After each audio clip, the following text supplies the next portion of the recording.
There's another way you can do your part for the planet. A new film by Disney called Oceans opens in theaters tomorrow, and a portion of all the ticket sales will be donated to help protect our remaining coral reefs. Unless you've seen it for yourself, it's hard to fathom just how little we are compared to her. The documentary took 7 years to make and displays life on Earth's 7 oceans. All of the Arctic footage of the film was shot in Canada.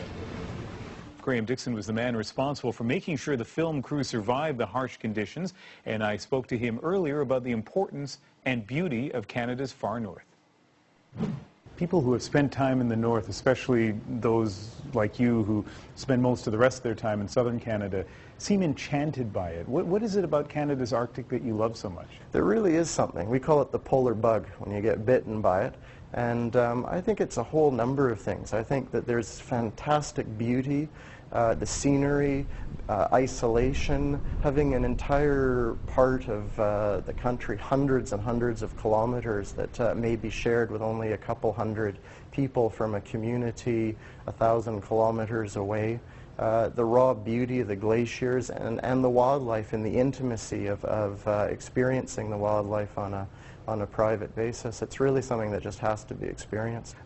What do you think would surprise someone watching this who's never been to the north about the Arctic? I think the fact that the temperatures actually are warming, and so you can in the spring months have temperatures from 10 to 20 degrees. 2 years ago, we actually, in the most northern parts of Hudson's Bay, had temperatures as high as 30 degrees. And I think what would also really surprise people is the diversity, both of the landscapes, the glaciers, the icebergs, huge plains, as well as towering mountains, and the connection with the wildlife and the animals, and the concentration that you can find the animals in when you're lucky to experience it at its best. What's the most striking change that you've seen over the last 11 years?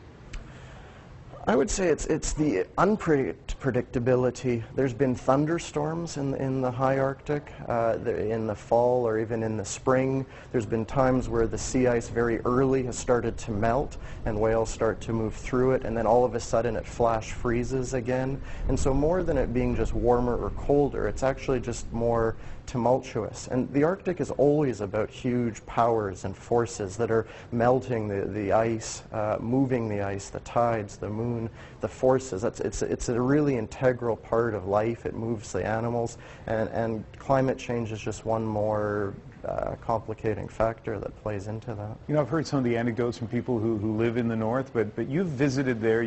Over the last 11 years, you obviously treasure that area very much. Do you find it alarming, the changes that are happening? That's part of our challenge when you're working with scientists or film crews and you're trying to find wildlife, is that wildlife is moving and migrating all the time, but with climate change is an extra variable. It makes it that much more challenging to understand, to predict, and to be in the right place at the right time. Well, you obviously love the Arctic very much, and that's very clear, and we thank you very much for talking to us. Thank you.